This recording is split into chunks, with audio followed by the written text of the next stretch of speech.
انتہائی زہر لگی اسے ابیر سے پیچھے کرتے ہوئے غصے میں اسے اس کی جگہ اچھے سے سمجھا گیا تھا۔ پھر پیچھے مڑ کر ابیر کو دیکھا جس کی آنکھوں سے آنسو بہہ رہے تھے۔ درد سے وہ آگے بڑھتا اس کا ہاتھ تھام کر لے گیا۔ ہانیہ غصے اور نفرت سے ان کی پشت دیکھتی رہی۔ تم ٹھیک ہو؟ درد ہو رہا ہے کیا؟ مرتضیٰ اسے روم میں لاتے فکر مندی سے پوچھتا۔ اسے دیکھا نم بڑی بڑی آنکھیں پانی سے بھری ہوئی تھیں جس میں مرتضیٰ کا دل ڈوب رہا تھا۔ ابیر دکھ سے اسے دیکھتے ہوئے مڑ کر جانے لگی تھی پر اس کی کلائی مرتضیٰ کی گرفت میں تھی۔ تمہیں یہ سب تیاری کرنے کی ضرورت نہیں ہے۔ میں نے تمہیں ہمارے بیچ اس رشتے کو قبول نہیں کیا ہے۔ یہ سب بہت مشکل ہے میرے لیے ابیر بخش۔ میں اپنی ماما کو ناراض کر کے کوئی نیا رشتہ شروع نہیں کر سکتا۔ اگر انہیں تم قبول نہیں تو بابا سے بات کروں گا۔ یہ سب حرکتیں کرنا بند کرو تم۔ احمد اور دادی سے بھی کہہ دینا۔ مرتضیٰ کا لہجہ جذبات پل بھر میں بدلے سنجیدگی سے ہر لفظ سے اسے مارتا گیا۔ ایک نظر اس نم آنکھوں میں ڈال کر چلا گیا۔ وہ وہیں اس کے لفظوں میں پھنسی ہوئی تھی۔ ابھی تو اس کی غربت میں دل دھڑکا تھا، ابھی تو اس کے جذبات بدلے تھے اور وہ پل میں سب توڑ گیا۔ کیا کہا بھائی نے؟ احمد پرجوش نظر آیا۔ تمہارا بھائی عزت کے لائق نہیں، انہیں وہ چمک چلو ہی چاہیے۔ ابیر کو اس کے کہے الفاظ یاد آئے تھے۔ کون چمک چلو؟ کس کو چاہیے؟ احمد نے ناسمجھی سے دیکھا اسے، اس بے غیرت پولیس والے کو۔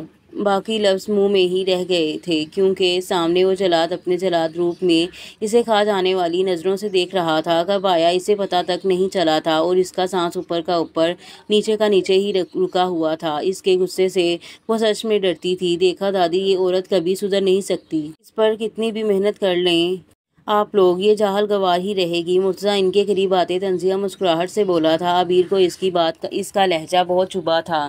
اسے اپنی زبان پر بھی افسوس ہوا جو اسے شرمندہ ہی کروا دیتی ہے۔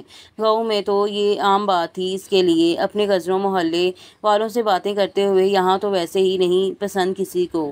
دیکھ لیجیے گا بہت جلد اپنے فیصلوں پر پچھتاوا ہوگا۔ میرے بیٹے کی زندگی برباد کر دی۔ شازیہ بیگم وہاں سے گزرتے ہوئے اپنے زہریلے لفظوں کا تیر چلا کر گئی تھیں۔ تم کمرے میں آؤ، مرتضیٰ گھورتے ہوئے کہتا روم میں چلا گیا۔ دیکھ لیا کیسے کچھ ٹھیک ہوگا؟ یہاں ہم تم پر محنت کر رہے ہیں، سب کے دل میں جگہ بناؤ اور تم ہو کہ سب کا دل خراب کر رہی ہو۔ کتنی بار کہا تھا اس طرح کے لفظ استعمال مت کرو، سمجھ ہی نہیں آتی بات اس لڑکی کو۔ نانی اماں نے سخت دوری سے ابیر کو دیکھا جو نم آنکھوں سے دیکھ رہی تھی۔ بے عزتی پر چہرہ سرخ ہو رہا تھا۔ وہ ہمارے گاؤں میں شبانہ بھی تو ہے، وہ بھی اپنے شوہر کو بغیرت کمینہ یہ سب کہتی ہے۔ اس کا شوہر مارتا تھا اس لیے، پھر میں تو اس لیے بولا انہوں نے شروع میں جب مجھے روکا تھا روڈ پر میرا سامان دیکھنے کو کہا پولیس والے کو۔ اب خود سوچو اماں، اس طرح کس عورت کے سامان دیکھے جاتے ہیں بیچ روڈ پر؟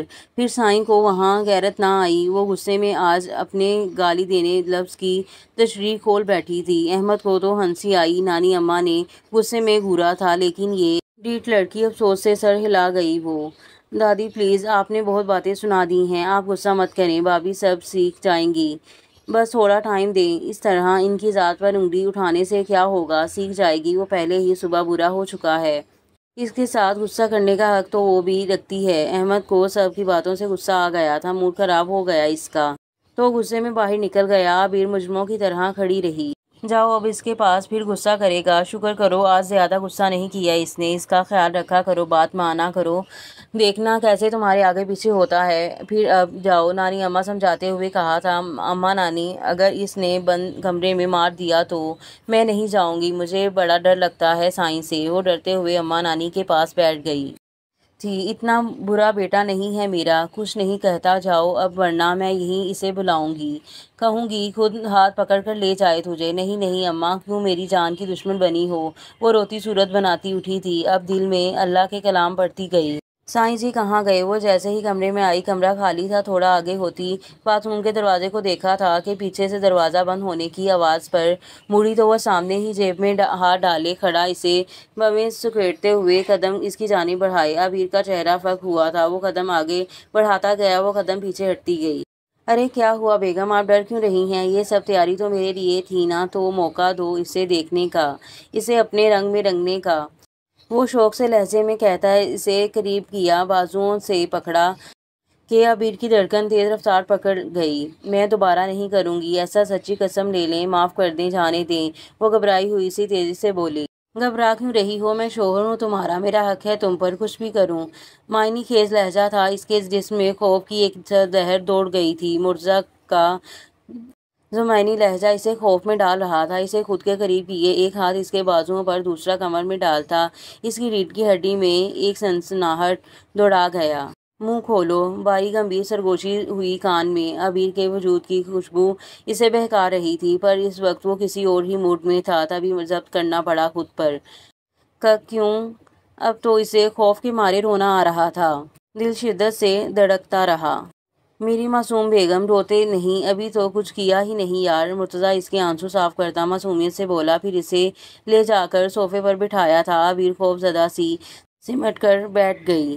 زبان پر تو جیسے تالا لگ گیا تھا۔ ارے یہ کیا؟ میری معصوم بیگم کی دراز زبان کہاں غائب ہو گئی؟ اتنی خاموشی، کہیں کسی طوفان کی علامت تو نہیں ہے نا؟ مرتضیٰ اپنے عجیب روپ پر اسے خوف میں مارنے کے در پہ تھا۔ چلو شاباش، منہ کھولو کھولو۔ اس کے آرام سے کہنے پر وہ نہیں مانی۔ جب سختی سے کہا تو ہمت کرتی سو کے ساتھ منہ کھولا، ہلکا سا زبان باہر نکالو۔ روب سے کہتا اس کے سر کی نفی پر گھورا تو اس نے نکالی۔ مرتضیٰ کا مسکرانا عجیب تھا۔ آہ اماں! مرتضیٰ کے ہاتھ میں وہ چمکتی ہوئی چیز دیکھ کر عبیر کی خوف سے چیخ نکلی۔ اس کی باقی کی آواز حلق میں دبا دی۔ مرتضیٰ نے وہ اس پر جھکا چھوٹا سا چاقو اپنے ہونٹوں پر رکھتا اسے چپ رہنے کا اشارہ دیا۔ قریب سے اس کی آنکھوں میں دیکھتے پل بھر کو رحم آیا اس کی حالت پر، لیکن آج اگر اس کا علاج نہیں کیا تو پھر اس سے سب کے سامنے بے عزت کرتی رہے گی۔ اگر چلاؤ گی، چیخو گی تو 1 منٹ نہیں لگاؤں گا زبان کاٹنے میں۔ تم مجھے جانتی نہیں عبیر بخش، میں کتنا خطرناک پولیس والا ہوں۔ ارے نہیں، تم کیا کہتی ہو؟ بے غیرت، رشوت خور، یہی سب کہتی ہو نا؟ بولو، کاٹ دوں زبان جس سے صرف فضول لفظ نکلتے ہیں؟ ایک دم نفرت حقارت سے اسے دیکھتے ہوئے کہا۔ عبیر کا چہرہ سفید پڑا تھا، خوف کے مارے جسم کانپنے لگا تھا۔ آج اس نے جتنی توبہ کرنی تھی کر لی، اپنی زبان سے نفرت سی ہونے لگی تھی۔ اب تو مر کر بھی اس شخص کو کچھ نہیں بولے گی۔ چلو عبیر، تمہیں ایک موقع دیتا ہوں سدھرنے کا۔ اگر تم نے نہیں سدھری، پھر وہی جاہلوں والی زبان استعمال کی تو اس دن آخری دن ہوگا تمہارا، سمجھ آئی بات؟ مرتضیٰ کو رحم آ ہی گیا تھا اس پر۔ وہ تیزی سے ہاں میں سر ہلانے لگی۔ مرتضیٰ نے اس کے منہ سے ہاتھ ہٹایا۔ وہ گہرا سانس لیتی ڈر سے اس سے دور ہوئی تھی۔ اور ہاں، کیا باہر جا کے بتاؤ کہ میں نے تمہارے ساتھ کیا کیا؟ نہیں، میں کسی کو نہیں بتاؤں گی، مجھے مت ماریں۔ خوف سے روتے ہوئے، نفی میں سر ہلاتے ہوئے وعدہ کر رہی تھی۔ مرتضیٰ کا ڈر اس کے اندر گہرا اثر چھوڑ گیا تھا۔ اب تو کچھ بھی ہو جاتا، وہ اس کا راز راز ہی رکھتی۔ مرتضیٰ کو حیرت ہوئی، وہ اتنا ڈر گئی تھی اس سے، جبکہ اس کے حساب سے اس نے ابھی تک کچھ کیا بھی نہیں تھا۔ ٹھیک ہے، اب جاؤ، میرے لیے کچھ کھانے کو لاؤ، اور ساتھ چائے۔ خبردار کہیں اور گئی، کسی سے کچھ کہا تو اس بار ایسا غائب کروں گا خود کو بھی نہیں ملو گی۔ غصے میں قریب آتے آخری وارننگ دیتا واش روم میں چلا گیا۔ عبیر منہ پر ہاتھ رکھتے ہوئے رو پڑی تھی۔ بھابی کیا کر رہی ہیں؟ احمد کچن میں آتے ہی پیار سے بولا تھا۔ وہ سائیں کے لیے چائے آپ کو دوں؟ عبیر بہت آرام دہ آواز میں بولی۔ ایک تو پہلے ہی ڈری ہوئی تھی۔ احمد نے غور سے اس کے چہرے کو دیکھا۔ بھابی آپ ٹھیک ہیں؟ آپ روئی ہیں؟ کسی نے کچھ کہا ہے بائی نے؟ احمد اس کی سرخ آنکھیں دیکھتے فکر مندی سے پوچھا۔ نہیں، وہ میں تھک گئی ہوں، جلدی سوتی ہوں نا۔ آج 10 بج گئے ہیں، اس لیے ایک پل کو خیال آیا احمد سے دل کا حال کہہ دے۔ پھر اگلے پل مرتضیٰ کی دھمکی یاد آئی تو ڈر سے بات بدل گئی تھی۔ عبیر، چائے کا کہا تھا میں نے۔ مرتضیٰ کی انٹری پر دونوں نے مڑ کر دیکھا۔ عبیر تو گھبرا گئی۔ اسے دیکھ کر ذہن کے پردے پر وہی فلم چلی تھوڑی دیر پہلے والی۔ میں لا رہی ہوں، بن گئی؟ آپ کو دوں چھوٹے آدھا؟ عبیر نے چائے نکالتے ہوئے احمد سے پوچھا تھا۔ جی ضرور، نکال دے، وہ مسکراتا ہوا کہتا مرتضیٰ کے پاس گیا۔ ایک بات کہوں بھائی، اچھی چیز کی قدر کرنا سیکھ لیں، کھو گئی تو پچھتائیں گے، احمد دھیرے سے کہتا اپنی چائے لیے چلا گیا۔ مرتضیٰ اس کی پشت گھورتے ہوئے عبیر کی طرف دیکھا جو کام میں مصروف تھی۔ ایک پل کو دل میں اس کے لیے رحم آیا، احساس سا جاگا تھا، پر کیا یہ احساس اسے جلد ہوگا یہ بات تو خود بھی نہیں جانتا تھا۔ وقت کا کام تیزی سے گزرنا سو گزر رہا تھا۔ ہر کوئی اپنی زندگی میں مصروف تھا، بس کسی کے لیے اچھا وقت گزر رہا تھا تو کسی کے لیے برا۔ مرتضیٰ گھر تھوڑا کم آنے لگا تھا، خود کو کام میں مصروف کر دیا تھا۔ وجہ ماں ٹھیک سے بات نہیں کرتی تھی، باپ سے خود ناراض تھا، شادی کی وجہ سے عبیر سے اس کا کم ہی آمنا سامنا ہوتا تھا کیونکہ وہ اب اس سے ڈرتی بہت تھی، اس لیے کم جانے میں ہی عافیت تھی۔ ہانیہ اپنے گھر جا چکی تھی، ان کے گھر والے یہی شفٹ ہو گئے تھے۔ احمد پڑھائی کے ساتھ گھر میں عبیر کے ساتھ تھوڑی مستی کر لیتا تھا۔ شازیہ بیگم کا رویہ تبدیل نہیں ہو رہا تھا۔ عبیر سے دن بدن وہ اسے چپ رہی تھی جس کا روز شوہر بیٹے پر ڈالتی تھی۔ سنو جہاں لڑکی کب تک رہنے کا ارادہ ہے تمہارا یہاں؟ شازیہ بیگم ناگواری سے بولی تھیں۔ جی میں کہاں جاؤں گی؟ عبیر نے ناسمجھی سے آرام سے بولی تھی۔ اپنے گاؤں چلی جاؤ، میرے بیٹے کے لیے تم بالکل قابل نہیں، دیکھا ہے کبھی خود کو آئینے میں؟ اس کے برابر لگتی ہو۔ شازیہ بیگم نے غصہ نفرت سے کہا۔ آج غصہ بہت تھا عبیر پر، لیکن وہ چاہ کر بھی ان سے بدتمیزی نہیں کر سکتی تھی۔ تمہیں شرم نہیں آتی مجھ سے زبان چلاتے ہوئے؟ یہی دن دیکھنے باقی رہ گئے تھے۔ اب شازیہ بیگم کے اچانک انداز بدلنے پر عبیر حیرت زدہ ہوئی تھی۔ آپ عبیر، ابھی وہ کچھ کہتی پیچھے سے باری گمبھیر آواز پر اچھل پڑی۔ دیکھا تو سامنے مرتضیٰ اور حمید صاحب کھڑے تھے، وہیں احمد بھی آ گیا۔ سب ساتھ کھڑے تجسس میں دیکھ رہے تھے۔ تمہاری ہمت کیسے ہوئی مما سے بدتمیزی کرنے کی؟ مرتضیٰ غصے میں آگے بڑھتے ہوئے اس کا بازو پکڑا۔ عبیر کو تو کچھ سمجھ نہیں آیا کیا کہا اور کیا ہو رہا تھا۔ میں نے کچھ نہیں کیا، میں سچ کہہ رہی ہوں۔ ہاں بیٹا یہ سچ بول رہی ہے، اس نے کچھ نہیں کہا۔ چھوڑو جانے دو، میں ہی جھوٹی ہوں، شازیہ بیگم افسوس سے کہتے ہوئے چلی گئی تھیں وہاں سے۔ عبیر تو ان کے جھوٹ پر ابھی تک حیرت زدہ تھی۔ دکھا رہی ہو نا اپنا جاہل پن، تم جیسی جاہل گوار کو اپنے ہی گاؤں جیسے بندے سے شادی کرنی چاہیے۔ مرتضیٰ غصے میں اس کی تذلیل کرتا روم میں چلا گیا۔ احمد اور حمید صاحب کو بہت دکھ ہوا عبیر کی حالت پر۔ بیٹا مجھے معاف کر دینا، یہ سب شاید میری وجہ سے ہو رہا ہے، حمید صاحب شرمندگی سے بولتے چلے گئے۔ میں سچ میں کچھ نہیں کیا چھوٹے آدا، تم کو بھی یقین نہیں؟ عبیر روتے ہوئے احمد سے کہا۔ روتے نہیں، مجھے پورا یقین ہے، آپ نے کچھ نہیں کہا۔ وہ بس ماما آپ کو پسند نہیں کرتی اس لیے شاید وہ ایسا کہہ رہی ہیں، میں ان کی طرف سے معافی مانگتا ہوں۔ ارے نہیں نہیں چھوٹے آدا، آپ کیوں بولیں گے؟ میں ان سے بھی نہیں کہتی، یہ بس نصیب ہے میرا۔ عبیر احمد کو شرمندہ دیکھتی جھٹ سے اسے شرمندہ ہونے سے روکا تھا۔ اچھا بھوک لگی ہے، کھانا ملے گا؟ احمد نے منہ بناتے ہوئے پیٹ پر ہاتھ رکھا۔ ہاں ابھی لائی، وہ سب کچھ بھولتی مسکرا کر بھاگی۔ سوری ماما، یہ سب میری وجہ سے ہو رہا ہے، شاید آپ کو اتنا ہرٹ کرنے کی سزا ہے۔ مرتضیٰ ماں کے آگے بیٹھا ان کے ہاتھ تھام کر عبیر والی بات سچ سمجھتا ماں سے معافی مانگنے لگا تھا۔ نہیں بیٹا یہ میرا قصور ہے جو اس لڑکی کو ایک موقع دینے چلی تھی، تمہاری زندگی میں اسے موقع دینا چاہا، خواہش تو میری ہانیہ تھی۔